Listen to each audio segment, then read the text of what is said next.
Welcome to Quick Solution. In this video I'm going to show you how to block explicit content on Spotify.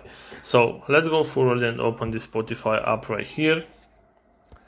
And after you do that, at the top right corner you should be able to find a gear icon, which will lead us to the app settings right here. So we are going to select that gear icon, and if I'm going to scroll to this option, you will see right here that there is an option which says allow explicit content, and it says turn on to play explicit content, and the explicit content is labeled with a tag. So if you want to turn off that feature, all you have to do is toggle off that option right here. And right now we have turned off the explicit content on our Spotify account. And of course, if you want to turn that on whenever you want, you can come back to this page right here and toggle O on this option to allow the explicit content on your account.